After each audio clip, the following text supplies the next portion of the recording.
आज मई की 29 तारीख है और आज की इस छोटी सी वीडियो में कुछ साल भर हरे भरे रहने वाले परमानेंट पौधे एक बार लगाने पर सालों साल चलेंगे, ऐसे कुछ पौधे शेयर करने जा रहा हूँ। कुछ कह लीजिए कि ऐसे पौधे जो आपके गार्डन की रौनक को बढ़ा देंगे, चार चांद लगा देंगे।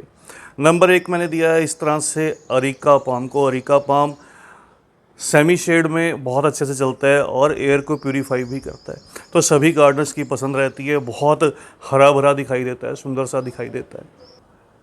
नंबर 2, रबर प्लांट बहुत हार्डी रहता है। रबर प्लांट की जो वेरीगेटेड वैरायटीज़ रहती हैं वो सेमी शेड के लिए परफेक्ट रहती हैं। जो ग्रीन वैरायटीज़ रहती हैं वो धूप के लिए भी परफेक्ट रहती हैं। तो वेरीगेटेड की तरफ देखिएगा, हरा भरा के साथ साथ एक कलरफुल लुक भी देता है, सालों साल चलता है एक बार लगाने पर। और छोटे प्लांट में कटिंग से आप इजीली इसको जो है वो कन्वर्ट भी कर सकते हैं, बहुत ईजिली इसको प्रोपेगेट भी कर सकते हैं। अगला नंबर आ जाता है अरेलिया का। अरेलिया भी सेमी शेड में चलता है। ये देखिएगा, ये मेरा एक पुराना अरेलिया का पौधा है, कितना बड़ा सा एक कह लीजिए पौधे में कन्वर्ट हो चुका है। तो इसको बॉल शेप अरेलिया बोलते हैं। इस तरह से देखिए, इसको छोटे से गमले में लगाया गया है। अरेलिया में बहुत सी वैरायटीज़ रहती हैं, तो आप इसकी कुछ भी वैरायटीज़ लगा लीजिए, सारी हार्डी रहती हैं, बहुत ईजी टू ग्रो रहती हैं। उसके बाद फाइकस वैरायटीज़ इस चीज़ के लिए परफेक्ट हैं। फाइकस में कुछ वैरायटीज़ सेमी शेड को पसंद करती हैं, कुछ वैरायटीज़ जो है वो खुली धूप को पसंद करती हैं। तो बात करूं, ये देखिएगा, ये ट्रायंगुलरिस फाइकस है, बहुत खूबसूरत रहता है। ट्रिमिंग कीजिए बहुत सुंदर सी इसको एक टॉपियरी में, अगर आप चाहें तो इसको हालांकि बॉन्साई में भी डेवलप कर सकते हैं, लेकिन टॉपियरी बहुत ईजी टू ग्रो रहती है, ईजी टू मेंटेन रहती है। तो टॉपियरी में इसको तैयार कर लीजिए, बहुत सुंदर दिखाई देगा। फाइकस में ही पांडा फाइकस भी बहुत अच्छी ऑप्शन रहती है।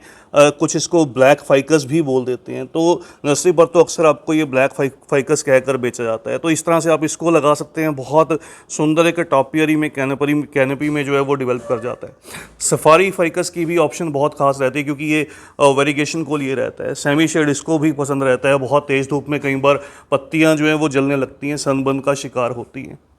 उसके अलावा फाइकस में ही इस तरह से ये बेंजामिन फाइकस भी बहुत खूबसूरत दिखाई देता है।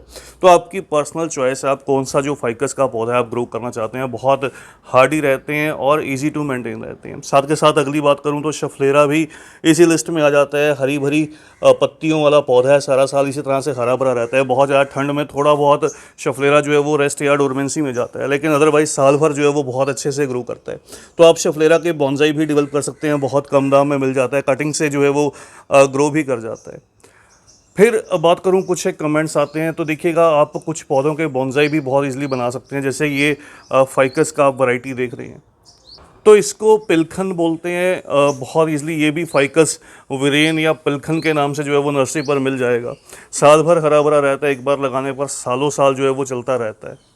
इसी के साथ साथ सॉन्ग ऑफ इंडिया बहुत बढ़िया वैरायटीज़ में आ जाता है। बहुत हार्डी प्लांट रहता है, थोड़ा स्लो ग्रोइंग रहता है। जिनको प्रॉब्लम रहती है कि पौधा बढ़ नहीं रहा, तो उनको बता दूं, बहुत धीरे धीरे ये ग्रो करता है। सेमी शेड से हालांकि फुल सन भी टॉलरेट कर जाता है, लेकिन जब आपका पौधा छोटा रहता है तो उसको सेमी शेड दीजिएगा। ज़्यादा तेज़ धूप में कई बार पत्तियाँ जलने लगती हैं।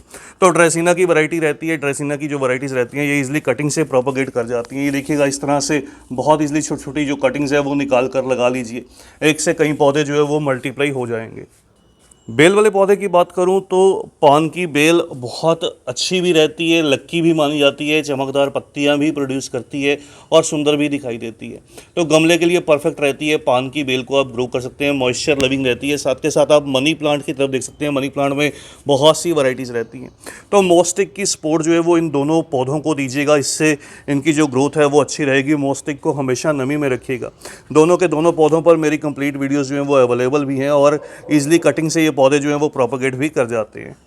फिर नंबर आ जाता है क्रोटॉन के पौधे का। क्रोटॉन की तरफ आप देख सकते हैं, क्रोटॉन बहुत सुंदर सा दिखाई देता है। प्रॉब्लम रहती है जब इसकी पत्तियां सर्दियों में गिर जाती हैं, लेकिन थोड़ा सा क्या है कि आप इसको अंदर की साइड में प्लेस कीजिए जहां पर ठंड का असर ना पड़े, तो क्रोटॉन साल भर बहुत ईजिली सर्वाइव करता है। ये मेरा लगभग एक 3-4 साल पुराना पौधा है। हालांकि ग्रोथ बहुत फास्ट तो नहीं है, क्योंकि ये स्लो ग्रोइंग रहते हैं, लेकिन हाँ ये कि अच्छे से डेवलप कर रहा है, कोई इसमें परेशानी भी नहीं है। तो अभी देखिए, इसकी नई नई पत्तियाँ निकल रही हैं, सारी की सारी चमकदार हैं, बिल्कुल साफ़ सुथरी सी पत्ती हैं। उसके बाद ज़नाइडू की तरफ आप देख सकते हैं, फिलोडेंड्रॉन की वैरायटी रहती है। फिलोडेंड्रॉन में बहुत सी वैरायटीज़ रहती हैं और सारी की सारी बहुत हार्डी रहती हैं सेमी शेड के लिए। ज़नाइडू में आप जो गोल्डन वैरायटी रहती है उसको ग्रो कीजिए। अगर आप थोड़ा कलरफुल लुक चाहते हैं, ग्रीनरी के लिए आप केवल ग्रीन वैरायटी की तरफ देख सकते हैं। कम दाम में मिल जाती है, इजीली प्रोपोगेट भी हो जाती है। इसी के साथ साथ एग्लोनिमा बहुत अच्छी ऑप्शन रहती है। एग्लोनिमा भी एयर प्यूरीफाई का काम करता है, बहुत सख्त जान रहता है। कुछ वैरायटीज़ थोड़ी सी एग्लोनिमा की सेंसिटिव भी रहती है, लेकिन जो अच्छी बात है इनके नीचे से इस तरह से देखिएगा अगर, तो मल्टीपल जो प्लांट्स हैं वो टाइमली ग्रो करते रहते हैं, जिनसे इनको बहुत ईजिली जो है वो मल्टीप्लाई किया जाता है। इनमें से इनके जो प्लांट्स हैं वो निकाल लीजिए तो बहुत से एक ही पौधे में से आपके जो प्लांट्स हैं वो रेडी हो जाएंगे। ये देखिएगा यहाँ पर भी इसमें से जो नए नए पौधे हैं वो निकलने लगे हैं। मेरे अगर पसंद की बात करूँ तो मुझे तो खैर ये फॉक्सटेल के पौधे भी बहुत पसंद रहते हैं, क्योंकि ये बहुत लो मेंटेनेंस है। इस तरह से देखिए बड़ी बड़ी लीव्स को प्रोड्यूस करते हैं, इसी कारण से इसको फॉक्सटेल जो है वो बोला जाता है। बहुत कम दाम में मिल जाते हैं, एक पौधा लगा लिया उससे कई पौधे बहुत ईजिली मल्टीप्लाई भी किए जाते हैं। सेमी शेड से फुल सन और कह सकता हूँ कि हैंगिंग बास्केट, सभी तरह से इन पौधों को ग्रो किया जाता है। सभी तरह से आप लगा सकते हैं। आप चाहे तो इसको हैंगिंग बास्केट में लगा लीजिए, चाहे तो सेमी शेड में लगा लीजिए। पूरी धूप में थोड़ा बहुत जो पत्तियाँ हैं वो जलती हैं, लेकिन ईजिली जो है वो ग्रो कर जाती हैं। इसी के साथ साथ गमलों के लिए तो खैर एरोकेरिया की ऑप्शन भी बहुत ख़ास रहती है। एरोकेरिया ये देखिएगा मेरा पुराना पौधा है, कितने बड़े से प्लांट में जो है वो कन्वर्ट हो गया। ज़मीन में तो ये बहुत अच्छे से चलता है, हालांकि गमले में भी कोई परेशानी नहीं आती, बस पानी थोड़ा सा कम दीजिएगा और सेमी शेड रखिएगा। बहुत ज़्यादा तेज़ धूप में कई बार इसकी पत्तियाँ जो हैं वो झुलस जाती हैं। फिर बारी आ जाती है मोरपंखी या थूजा प्लांट की। बहुत सख्त जान पौधा है। तो मोरपंखी का पौधा कॉमन सभी नर्सरीज पर मिल जाता है, थूजा प्लांट के नाम से मिल जाता है। आप इसको ईजिली परचेज़ कर सकते हैं, मीडियम सी रेंज में मिल जाता है। एक चीज़ रहती है इस पौधे में, अगर आपको दिखाऊं तो देखिए इस तरफ आपको जो लीव्स हैं इसकी येलो होती हुई दिखाई देंगी। तो क्या है रीज़न? क्योंकि इस पौधे को चारों तरफ से अच्छी जो लाइट है वो चाहिए होती है। अगर इस पौधे को मैं रोटेट ना करता इस तरह से, इधर की साइड में अगर आपको दिखाऊं तो ये पौधा हरा भरा है, तो मैंने इसको कुछ इस तरह से प्लेस किया था। इधर सनलाइट जो है वो मिलती है, लेकिन बैक साइड में दीवार रहने की वजह से जो सनलाइट की है वो कमी रहती थी। इसी वजह से अब मैंने इसको जो है वो रोटेट कर दिया, जिससे इसको अब दोनों साइड से जो सूरज की रोशनी पड़े, ताकि इस तरफ से भी ये जो है वो हरा भरा हो सकते। तो अगर आपके पौधे में भी ये प्रॉब्लम है तो समझ जाइए उसका रीज़न क्या है। मोरपंखी की तरह ही साइप्रस की जो वैरायटीज़ रहती हैं वो भी बहुत ख़ास रहती हैं। ये गोल्डन साइप्रस है, तो बहुत सख्त जान है। देखिए पूरी धूप में मैंने इसको प्लेस किया है, बहुत अच्छे से ग्रोथ भी कर रहा है। इन पौधों की भी आप ट्रिमिंग करके बहुत सुंदर सी जो कैनोपी में है वो डेवलप भी कर सकते हैं। उसके अलावा कुछ वैरायटीज़ को आप, जो पेड़ वाली वैरायटीज़ रहती हैं उनको बॉन्साई में मेंटेन करके बिल्कुल हरा भरा रखते हैं। जैसे मैंने आपको स्टार्टिंग में कुछ फाइकस की वैरायटीज़ दिखाई, वैसे ही ये देखिएगा ये टैमरिंड की इमली का पौधा है। तो इसको भी आप बिल्कुल हरा भरा रहता है ये। केवल बहुत ज़्यादा सर्दी में थोड़ी पत्तियां गिरती हैं, साल भर ये चलता रहता है। आप इसको बहुत आसानी के साथ एक बॉन्साई प्लांट में जो है वो मेंटेन कर सकते हैं।